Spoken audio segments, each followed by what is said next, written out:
ಹೊಸ ವರ್ಷದ ಸಂದರ್ಭದಲ್ಲೇ ಐಟಿ ಸಿಟಿ ಬೆಂಗಳೂರಲ್ಲಿ ಡ್ರಗ್ಸ್ ಫ್ಯಾಕ್ಟರಿ ಪತ್ತೆಯಾಗಿದೆ. ಆತಂಕಕಾರಿ ವಿಚಾರ ಇದು. ಬೆಂಗಳೂರಲ್ಲಿ 2 ಡ್ರಗ್ಸ್ ಫ್ಯಾಕ್ಟರಿ ಹಾಗೆ 1 ಗೋಡೌನ್ ಪತ್ತೆಯಾಗಿದ್ದು ಪವರ್ ಟಿವಿಯಲ್ಲಿ ಈ ಡ್ರಗ್ ಬೇಟೆಯ ಮೆಗಾ ಗ್ರೌಂಡ್ ರಿಪೋರ್ಟ್ ನಿಮ್ಮ ಮುಂದೆ ಇಡಲಾಗ್ತಾ ಇದೆ.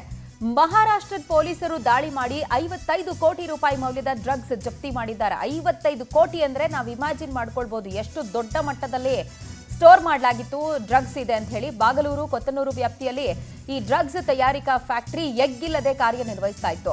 ಅವಲಹಳ್ಳಿಯ ಯರಪ್ಪನಹಳ್ಳಿ ಮನೆಯಲ್ಲಿ ಡ್ರಗ್ಸ್ ಗೋಡೌನೇ ನಿರ್ಮಾಣ ಮಾಡಿಕೊಂಡಿದ್ದಾರೆ ಖದೀಮರು. ಪವರ್ ಟಿವಿಯಲ್ಲಿ ಆ ಫ್ಯಾಕ್ಟರಿ ಹಾಗೆ ಗೋಡೌನ್ನ ಪ್ರತ್ಯಕ್ಷ ವರದಿ ನಿಮ್ಮ ಮುಂದೆ ಇಡಲಾಗ್ತಾ ಇದೆ.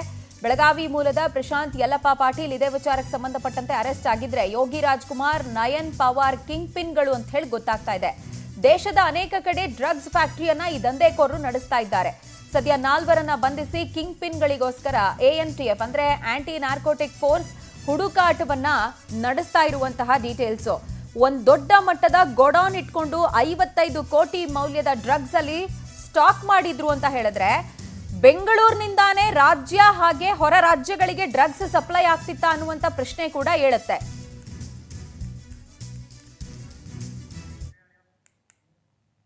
ನಲ್ಲಿ ಕೂಡ ಕಾರ್ಯಾಚರಣೆಯನ್ನು ಮಾಡಿ ಸುಮಾರು 55 ಕೋಟಿ ಮೌಲ್ಯದ ಡ್ರಗ್ಸ್ ಅನ್ನು ಸೀಜ್ ಮಾಡಿದ್ದಾರೆ. ಈ ಒಂದು ಘಟನೆ ಆಗಿರುವಂತಹ ಸ್ಥಳ ಬಾಗ್ಲೂರು ಪೊಲೀಸ್ ಠಾಣೆ ಸೇರಿದಂತೆ ಆವಲಹಳ್ಳಿ ಹಾಗೂ ಕೊತ್ತನೂರು ಪೊಲೀಸ್ ಠಾಣೆ. ಈಗ ಸದ್ಯ ಆವಲಹಳ್ಳಿ ಪೊಲೀಸ್ ಠಾಣಾ ವ್ಯಾಪ್ತಿಯಲ್ಲಿರುವಂತಹ ಯರಪ್ಪನಹಳ್ಳಿಯಲ್ಲಿರುವ ಈ ಒಂದು ಮನೆ ಡ್ರಗ್ಸ್ ಫ್ಯಾಕ್ಟರಿ ಆಗಿತ್ತು. ಸೊ ಕಳೆದ ಕೆಲವು ವರ್ಷಗಳಿಂದ ಕೂಡ ಈ ಒಂದು ಮನೆಯಲ್ಲಿ ಒಬ್ಬ ವ್ಯಕ್ತಿ ಕೂಡ ವಾಸವನ್ನ ಮಾಡ್ತಾ ಇದ್ರು. ಹಾರ್ಡ್ವೇರ್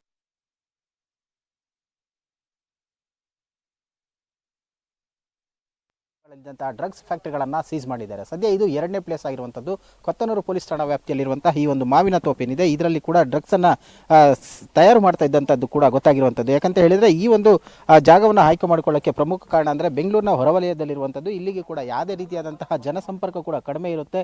ಜನರ ಕೂಡ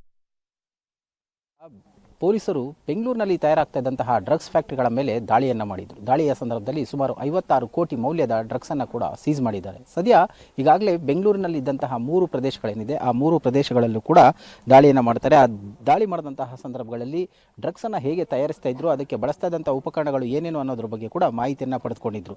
ಸದ್ಯ ಈಗ ಇದು ಬಾಗ್ಲೂರು ಪೊಲೀಸ್ ಠಾಣಾ ವ್ಯಾಪ್ತಿಯಲ್ಲಿ ಬರುವಂತಹ ಒಂದು ಸ್ಪಂದನ ಲೇಔಟ್ ಅಂದ್ರೆ ಕಾಡು ಸೊಣ್ಣಪ್ಪನ ಹಳ್ಳಿಯಲ್ಲಿರುವಂತಹ ಒಂದು ಲೇಔಟ್ ಇದು. ಈ ಲೇಔಟ್ನಲ್ಲಿರುವಂತಹ ಈ ಒಂದು ಶೆಡ್ ಏನಿದೆ ಇಲ್ಲಿ ಆರೋಪಿಗಳು ಕೂಡ ಆರಂಭದಲ್ಲಿ ಡ್ರಗ್ಸ್ ಅನ್ನ ತಯಾರಿಕೆಯನ್ನು ಮಾಡ್ತಾ ಇದ್ರು. ಕಾರ್ಪೆಂಟ್ರಿ ಕೆಲಸವನ್ನು ಕೂಡ ಮಾಡ್ತಾ ಇದ್ರು. ಅದಕ್ಕೆ ಬಳಸ್ತಾ ಇದ್ದಂತಹ ಕೆಮಿಕಲ್ಗಳೇನಿದೆ ಅದನ್ನ ಉಪಯೋಗಿಸುವಂತಹ ಸಂದರ್ಭದಲ್ಲಿ ಈ ಡ್ರಗ್ಸ್ ಅನ್ನ ತಯಾರಿಕೆ ಮಾಡ್ತಾ ಇದ್ದಂತಹ ವಸ್ತುಗಳೇನಿತ್ತು ಅವೆರಡೂ ಕೂಡ ಸೇಮ್ ಸ್ಮೆಲ್ ಬರ್ತಾ ಇದ್ರಿಂದಾಗಿ ಯಾವುದೇ ಡೌಟ್ ಕೂಡ ಅವರಿಗೆ ಬರ್ತಾ ಇದ್ದಿಲ್ಲ. ಆದರೆ ಎಲ್ಲಿ ಸ್ಥಳೀಯರು ಇದಕ್ಕೆ ವಿರೋಧವನ್ನು ವ್ಯಕ್ತಪಡಿಸಿದಂತಹ ಸಂದರ್ಭದಲ್ಲಿ ಇದರ ಘಾಟ್ ಜಾಸ್ತಿ ಇದೆ ಅಂತ ಹೇಳಿ ಗಲಾಟೆಯನ್ನು ಮಾಡ್ತಾರೆ. ಆ ಸಂದರ್ಭದಲ್ಲಿ ಈ ಒಂದು ಲೊಕೇಶನ್ನಿಂದಾಗಿ ಅವರು ಶಿಫ್ಟ್ ಅನ್ನು ಮಾಡ್ಕೊಳ್ತಾರೆ. ಅಂದ್ರೆ ಮಾವಿನ ತೋಪಿಗೆ ಅಲ್ಲಿಗೆ ಹೋಗಿ ಈ ಒಂದು ಡ್ರಗ್ಸ್ ಅನ್ನ ತಯಾರಿಕೆ ಮಾಡುವಂತಹ ಕೆಲಸಕ್ಕೂ ಕೂಡ ಮುಂದಾಗಿದ್ರು.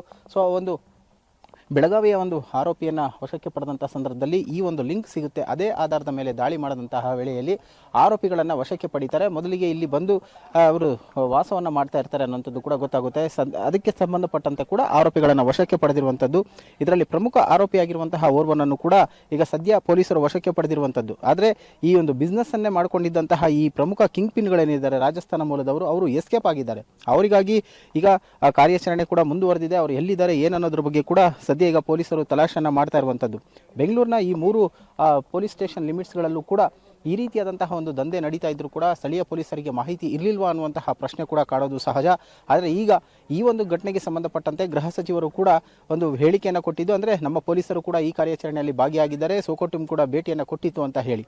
ಆದರೆ ಪೊಲೀಸರ ಒಂದು ವೈಫಲ್ಯ ಕೂಡ ಇಲ್ಲಿ ಎದ್ದು ಕಾಣ್ತಾ ಇದೆ ಅಂತ ಹೇಳಿದ್ರೆ ತಪ್ಪಾಗ್ಲಾರ್ದು. ಯಾಕಂತ ಹೇಳಿದ್ರೆ ಇಷ್ಟು ದೊಡ್ಡ ಮಟ್ಟದಲ್ಲಿ ಡ್ರಗ್ಸ್ ಅನ್ನ ತಯಾರಿಸ್ತಾ ಇದ್ರು ಅಂತ ಹೇಳಿದ್ರೆ ಪೊಲೀಸರಿಗೆ ಮಾಹಿತಿ ಇರಲಿಲ್ವಾ ಅನ್ನೋಂಥ ಪ್ರಶ್ನೆ ಸದ್ಯ ಕಾಡ್ತಾ ಇರುವಂತದ್ದು. ಆದಷ್ಟು ಬೇಗ ಇನ್ನು ಮುಂದೆ ಆದರೂ ಈ ರೀತಿಯಾದಂತಹ ಒಂದು ದಂಧೆಗೆ ಸಂಪೂರ್ಣವಾಗಿ ಬ್ರೇಕ್ ಆಗಲಿ ಅನ್ನುವಂಥದ್ದು ಸಾರ್ವಜನಿಕರ ಮನವಿ. ಕ್ಯಾಮರಾ ಪರ್ಸನ್ ಸಂದೇಶ್ ಜೊತೆ ವೆಂಕಟೇಶ್, ಪವರ್ ಟಿವಿ, ಬೆಂಗಳೂರು.